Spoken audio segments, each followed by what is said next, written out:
Bienvenue dans la sélection Tiffany, raconte-moi l'histoire d'Algérie.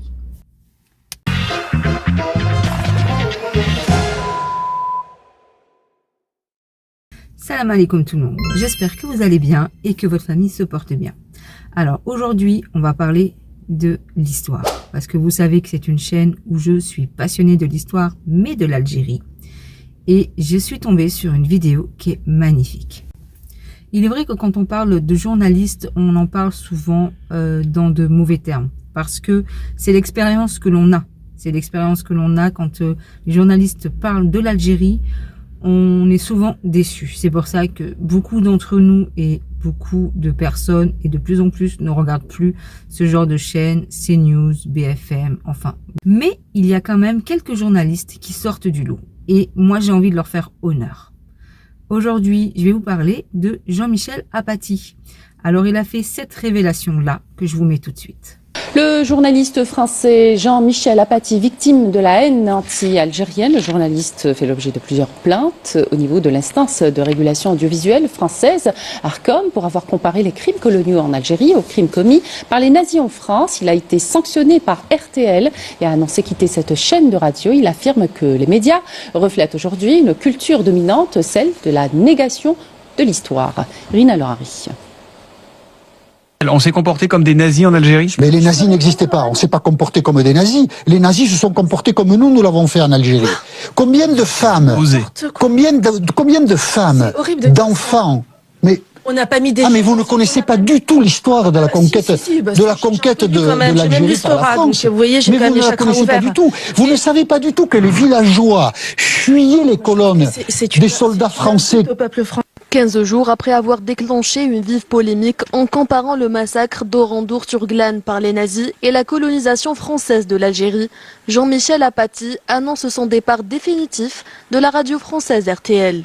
Le journaliste français avait été mis en retrait de l'antenne de cette radio pendant une semaine à la suite de ses propos exposant l'hypocrisie qui entoure les débats sur la colonisation française. Cette comparaison, jugée inappropriée par certains, repose pourtant sur des faits historiques que la droite et l'extrême droite française refusent d'admettre, rejetant toute remise en question du passé colonial français. Ce débat sur l'inhumanité de la France vis-à-vis de ses conquêtes coloniales, il faut reconnaître qu'il ne peut pas être exposé dans les médias, encore aujourd'hui. Alors que c'est ça le problème. Nous avons commis des crimes atroces et nous ne l'avons pas reconnu. Marine Le Pen récemment a dit la colonisation en Algérie, mais ce n'était pas un drame. Éric Zemmour a même dit que c'était un bienfait pour l'Algérie, que c'était une chance pour l'Algérie. C'est ça qui est scandaleux. Plusieurs voix se sont élevées pour reconnaître la légitimité des propos de Jean-Michel Apathy, dénonçant une forme de censure déguisée qui illustre la difficulté qu'a la France à affronter son passé. Il a plus que tout mon soutien, parce que ça n'est pas anecdotique ce qui se passe autour de ça. C'est le symptôme d'une époque malade, ce qu'on appelle la post-vérité, c'est-à-dire que la vérité n'est plus qu'une opinion comme une autre. Et cette chaîne RTL, qui est en effet une grande radio, n'avait pas de problème à garder Éric Zemmour, pourtant condamné par la justice pour des faits de racisme. Et quand un journaliste et chroniqueur comme Jean-Michel Apathy vient rappeler, comme les historiens le disent, des faits historiques, pas des opinions, des faits historiques, parce que ça chatouille les oreilles des négationnistes de l'extrême droite, alors ça devient inapproprié. Non, mais il y a beaucoup de gens d'extrême droite dans ce pays, ça c'est certain. Et quand on vient leur faire accroire que en fait c'est pas vrai, que les faits ne sont pas les faits, bah oui, l'effacement de la frontière entre le vrai et le faux, ça rend les gens dingues, ça rend les gens crédules. Le départ de Jean-Michel Apathy révèle un malaise bien plus profond. La France peine toujours à assumer son passé colonial. Dans les médias, une culture de la négation de l'histoire domine, étouffant toute tentative de remise en question par crainte de trahir une mémoire sélective, préférant occulter certaines vérités historiques. Alors oui, il a parlé franchement avec son cœur et il a dit tout simplement la vérité. Et la vérité n'est pas toujours bonne à dire. Malgré ça, il a perdu son travail. Il le savait qu'il prenait des risques, mais il l'a fait. Alors pour ça, j'avais envie de lui dire un grand merci. Mais j'ai aussi envie de vous parler de Florence Bourget. Florence Bourget est une journaliste exceptionnelle, parmi tant d'autres qui ont parlé en bien sur l'Algérie. Alors elle a parlé en bien sur l'Algérie, elle n'a pas été éduquée avec cette vision avec cette vision que l'Algérie était victime, elle a été éduquée avec la vision que l'Algérie était des tortionnaires, des terroristes, comme beaucoup de personnes en France, parce que c'est ce qu'on apprend malheureusement à l'école. Moi, je sais qu'à l'école, c'était le genre de choses que j'apprenais. Mais j'avais quand même la chance d'avoir un professeur d'histoire qui était marié avec une Algérienne. Donc, j'ai pu entrepercevoir le faux du vrai. Cette journaliste a fait un document très complet et très important. Je vais vous en faire part maintenant en vidéo. Mais il faut savoir que cette jeune journaliste à l'époque avait rencontré Louisette. D'ailleurs, Louisette, je vous ai fait une petite vidéo dessus il y a quelque temps. Je vous la mets ici. Vous pouvez aller la rechercher dans la playlist Raconte-moi l'histoire. Vous pouvez regarder la vidéo intégrale de Louisette, les tortures qu'elle a passées, tous les j'ai pas envie de dire ces mots sur YouTube, tout ce que Louisette a vécu et comment elle a été sauvée. Cette journaliste a consacré 5 ans de sa vie sur le sujet de la guerre d'Algérie. Alors au début, elle allait en Algérie parce qu'elle était payée pour faire un reportage sur l'Algérie. Et quand elle est revenue avec ce reportage bien complet et qui n'allait pas du tout dans le sens de la rédaction, elle a quand même publié. Elle n'était pas là au moment où ça a été publié. Elle va vous le raconter beaucoup mieux que moi dans le reportage. Mais elle savait quand même quels étaient les risques pour elle. Malgré tout, elle a continué et elle a publié. Elle est retournée en Algérie à plusieurs reprises pour retrouver Louisette, car elle s'était donné une mission, c'était d'aider Louisette à retrouver le général Richaud. Alors, général Richaud, si vous avez suivi ma vidéo, c'est un médecin dans l'armée qui a sauvé Louisette, car c'est grâce à lui qu'elle est partie à l'hôpital, qu'ils l'ont soignée, qui a ordonné que Louisette parte à l'hôpital pour être soignée, et du coup, elle ne pouvait plus subir ces violences et ces viols. Voilà. Alors, je ne pense pas que cette vidéo va être monétisée parce que c'est des récits que j'ai récupérés sur YouTube et que je vous ai transmis. Malgré que je fais de l'interaction dans cette vidéo, c'est comme une vidéo réac, entre guillemets, mais il fallait absolument que je vous montre ce reportage. Le point de départ, c'est que quand je vais en Algérie pour la première fois, c'était pas la première fois, mais la première fois pour le monde, j'ai été frappée de ce que tout le temps le passé et le présent se mélangeaient. On me parlait tout le temps de la guerre d'Algérie. Je savais jamais si on me parlait de la guerre de la décennie noire qui venait de se produire, la guerre civile des années 90, ou de la guerre d'indépendance. Et en fait, c'était pratiquement toujours de la guerre d'indépendance qui avait tellement marqué les esprits que personne ne s'en était relevé. Et j'avais au fond de la tête, de toute façon, une tâche personnelle à accomplir. Mon beau-père, qui avait été militaire, avait reçu une lettre d'une Algérienne, une indépendantiste algérienne qui disait avoir été torturée en 1957 au PC du général Massu, qui était le grand patron de la 10e division parachutiste, et elle avait été sauvée de la torture et des viols, elle disait pas le mot viol à ce moment-là, par un certain commandant Richaud, et elle voulait retrouver ce Richaud pour le remercier.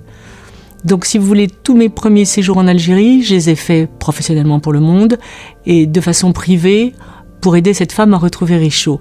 Jusqu'au jour où je lui ai dit, je n'arrive pas à retrouver Richaud, qui doit d'ailleurs être mort, mais si tu veux bien, on va écrire ton histoire, et si le monde l'accepte, ça va faire suffisamment de bruit pour que tu puisses espérer un écho et retrouver ce Richaud ou ses descendants. Donc c'est ce qui s'est produit. Cette histoire a été publiée le 20 juin 2000 à la une du Monde. Elle a eu un écho considérable. Moi-même, j'étais pas là au journal ce jour-là quand elle a été publiée, ce qui fait que je me suis retrouvée au kiosque en voyant l'histoire de Louisette, puisque le nom de cette femme, c'est Louisette Irilaris, qui cherchait le commandant Richaud, et elle a eu un impact énorme parce que elle passionnait, si vous voulez. Il y avait l'horreur d'un côté, cette femme qui dénonçait ses tortures et ses viols, mais il y avait aussi le côté fraternel en voulant dire merci à son sauveur. Je crois que c'est ce qui fait que l'histoire a eu tant d'écho.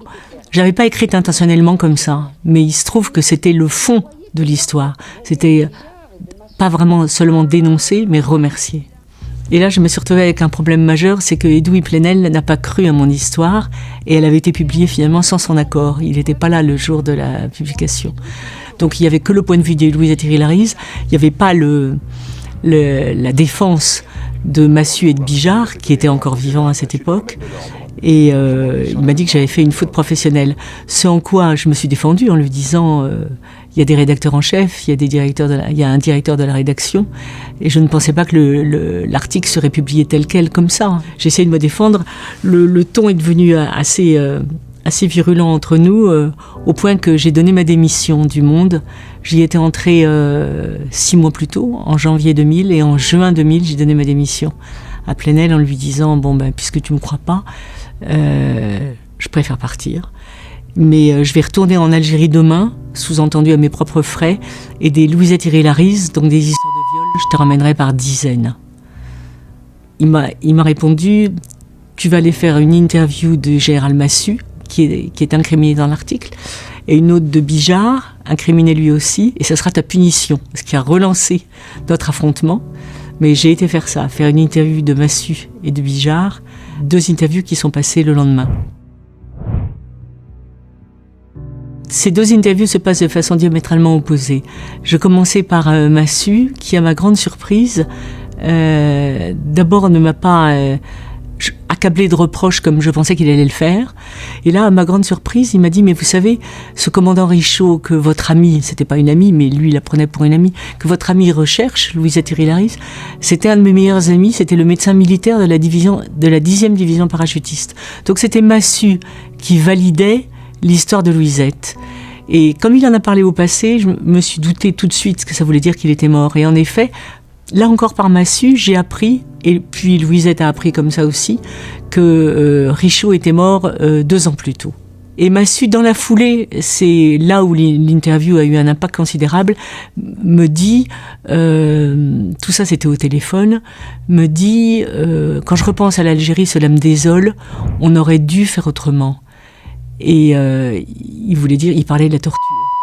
Quelques minutes plus tard, j'appelle le général Bijard, qui lui, à l'opposé, m'insulte, m'injurie, parle de lui à la 3e personne. Vous avez fait du mal à la France, vous vous en prenez à Bijard parce que c'est un héros et tout ça. Et me dit, je vais vous mettre à genoux, je vais faire un procès au Monde et je mettrai votre journal à genoux. J'ai toujours vécu pour la France. Bijard, torturant, violant les femmes, laissez-moi rire, je suis incapable d'écraser un poulet sur la route. Voilà tout ce que j'ai à dire.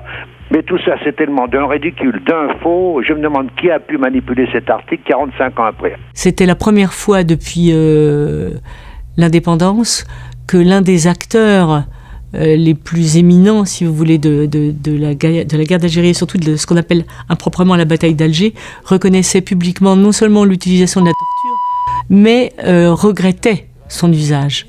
Donc oui, ça a eu un retentissement considérable. Les regrets de Massu, c'était quand même énorme. On m'a demandé d'aller très vite, le plus vite possible, étant donné le mal que faisaient les Félagas dans Alger même, leur campagne de bombes qui tuait beaucoup d'innocents. Il fallait y aller. À partir du moment où il faut y aller, s'ils ne voulaient pas parler alors qu'on avait toutes les raisons de penser qu'ils étaient coupables, qu'est-ce que vous voulez qu'on fasse? On était obligé de les secouer un peu. Je les regrette évidemment, je regrette qu'ils soient allés à ce point-là. Ensuite, c'est Edoui Plenel qui m'a qui m'a demandé à juste titre de continuer de poursuivre ce travail, mais il m'a dit, mais en essayant de privilégier les acteurs de la guerre d'Algérie et non pas les victimes, parce que les victimes, malheureusement, on en a déjà beaucoup. Pour valider leur histoire, il faudrait des acteurs. Et c'est là que je suis arrivée à Osarès, quelques mois plus tard. Osarès, j'ai vu un jour, dans un entrefilé, une petite interview dans le journal du dimanche, tout ça dans ce remue-ménage de la suite de l'histoire de Louisa Thierry-Larize. On l'interrogeait et lui répondait de façon assez cynique. Il disait que son histoire n'était pas possible et tout, mais il avait l'air tellement cynique que je me suis dit, finalement, c'est peut-être bien le bonhomme dont j'ai besoin. J'ai pas besoin d'un angélique. Moi, j'ai besoin de quelqu'un qui a envie de parler, qui a des choses à dire. Et je prends contact avec lui via le journal du dimanche. Et c'est lui qui m'appelle un jour au téléphone et on se fixe rendez-vous. Et à partir de là, il vient 2 fois par semaine pendant à peu près 1 mois et demi prendre un petit déjeuner au Monde avec moi à la cafétéria. Et là, lui, en fait, il avait envie de me parler de la Deuxième Guerre mondiale. Il était un des héros de la Deuxième Guerre mondiale. Il avait sauté derrière les lignes allemandes en parachute et en uniforme allemand. Il avait été décoré de la Légion d'honneur. C'était un héros de la Deuxième Guerre mondiale. Et ensuite, il avait été en Indochine et puis en Algérie. Petit à petit, j'en apprends de plus en plus. Je découvre l'ampleur d'un système qui a été mis en place et pas simplement des bavures. C'était une torture d'État et qui ne datait pas du tout de 1957, la bataille d'Alger, entre guillemets, ou de 1954, le début du soulèvement. Ça datait de 1830, les débuts de la colonisation. La torture était un mode d'interrogatoire dans les PC de gendarmerie et dans les commissariats. Il y avait aussi une torture spécifique pour les hommes à l'époque qui était affreuse, psychologiquement et physiologiquement. C'était la torture de la bouteille, le supplice de la sodomie par la bouteille. Et le viol des hommes, donc, dont on ne parle jamais, a été très très fréquent en Algérie pendant l'occupation française. Et s'est ajouté le viol des femmes à partir du début de la guerre d'indépendance, et ça a été massif aussi. Et ça reste l'angle mort des historiens.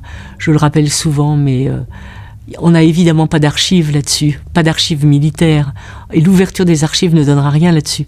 Les archives privées, oui, parce que dans les journaux de bord des anciens appelés, j'en ai lu beaucoup de témoignages sur les viols. Et moi, personnellement, par exemple, je connais une famille où sur 8 filles, 6 ont été violées et la dernière avait 7 ans. C'est une guerre qui ne dit pas son nom. On parle pudiquement d'opération de maintien de l'ordre. Mais c'est un conflit long, cruel et douloureux qui fera plusieurs centaines de milliers de morts. Il n'y a pas que des tortures, c'est vraiment des assassinats, hein. Des exécutions sommaires qu'on appelait à l'époque des corvées de bois avaient eu lieu. Les crevettes Bijar, c'est-à-dire des détenus algériens qu'on jetait dans la mer du haut d'hélicoptères. Paul Ossarès, militaire, enlevait les gens et les exécutait après les avoir ou non interrogés et torturés. Il m'a dit tout ça au fur et à mesure, mais si vous voulez, pendant nos petits déjeuners, je dirais que les 2 tiers portait sur ce qu'il aimait, c'est-à-dire la Deuxième Guerre mondiale, et le dernier tiers, c'était sur l'Algérie. Il se forçait un peu, presque pour se montrer aimable vis-à-vis de moi, à m'en parler. Mais je lui ai demandé un jour s'il avait lui-même exécuté des gens, et là, il s'est fermé brutalement, et il s'est levé, il est parti. Et je me suis dit, bon, j'ai peut-être été un peu trop loin. Et en fait, il est revenu, il m'a parlé à nouveau, en me disant qu'il avait exécuté 24 personnes de sa main. Je pense que ce chiffre à mon avis, ne vaut pas grand-chose. Je veux dire, il est en deçà de la réalité. Il était à la tête d'un espèce d'escadron de la mort. Général Paul Ossarès, bonsoir. Vous étiez le coordinateur des services de renseignement à Alger en 1957. Vous avez participé à des actes de torture? Non. Mais vous avez participé à des exécutions sommaires? Oui. Vous avez exécuté combien de gens? Comme je l'ai dit à la journaliste qui m'a interviewé... À notre concert du Monde, Florence Bourget. Eh bien, j'en ai exécuté 24. Est-ce que, comme le capitaine que nous avons entendu tout à l'heure, vous avez des remords? Non. Pourquoi? Parce que je n'ai procédé à de tels actes que dans le cas d'individus qui étaient reconnus comme ayant participé à des actes de terrorisme. Mais pour autant, est-ce l'honneur d'une armée que d'exécuter, que de torturer? Non, non, non. Alors vous devriez en avoir des regrets, vous devriez vous dire c'est pas comme ça qu'on mène la guerre? Écoutez, nous n'avions pas le choix. D'ailleurs, petit moment de pause, si tu n'es toujours pas abonné, je te laisse t'abonner. Pour ceux qui ont aimé le contenu et qui aiment l'histoire d'Algérie et qui aiment l'Algérie en général, ainsi que ce peuple merveilleux, je vous laisse vous abonner, liker, commenter et partager, car moi, ce que je veux, pour cette chaîne que j'ai consacrée uniquement pour l'Algérie, j'ai vraiment envie que cette chaîne tourne. J'essaye de transmettre un message, j'essaye de montrer l'Algérie telle qu'elle est aujourd'hui. J'ai envie de montrer au monde ce qu'elle a vécu, comment elle s'en est sortie toute seule, avec l'aide de personne, juste par le peuple, pour le peuple, comme on dit bien. J'ai envie que le monde entier sache que l'Algérie est un pays merveilleux. Et pour cela, je vais avoir besoin de votre aide. Parce que c'est vous, et c'est grâce à vous, si cette chaîne peut continuer à vivre et à tourner dans le monde entier, que l'on voit ce merveilleux pays qui est l'Algérie. En résumé, Laurence Bourget a retrouvé ce général qui est malheureusement décédé. Elle a pu au moins apporter quelque chose à Louisette, car Louisette a pu aller sur sa tombe. Si vous voulez voir le reportage en entier, je vous conseille la vidéo que j'avais consacrée uniquement pour Louisette et son histoire qui est juste horrible à vivre. Et moi, en la racontant, j'avais vraiment les larmes aux yeux. Donc, il faut vraiment avoir un cœur accroché pour pouvoir parler de la guerre d'Algérie et tout ce que cette guerre a fait, tout ce qui s'est passé. Donc, Laurence a été virée parce qu'elle a été soigneusement mise à la porte gentiment par le journal Le Monde, mais elle a quand même eu sa mission accomplie. Dans la prochaine vidéo, nous allons parler de Laurence Bourget qui a continué malgré tout à faire son enquête et elle a pu révéler au monde entier les tortures atroces que les Algériens ont subies de la main de ce monsieur qu'on appelait Jean-Marie Le Pen. Assalamu alaikum et portez-vous bien, prenez soin de vous. Sahaftoulkoum à tout le monde. Salam alaikum. 2. Il se trouve que Jean-Marie Le Pen est arrivé en bonne place dans la course à l'Élysée. Et là, Plenel nous a demandé à tous les journalistes du monde de lui trouver des angles intéressants sur Jean-Marie Le Pen, tout ce qu'on savait pour traiter le sujet au mieux. Sur le terrain, j'ai découvert les méfaits commis qui étaient assez considérables. Il avait inauguré ce qu'on appelait, ce que j'ai appelé la torture à domicile.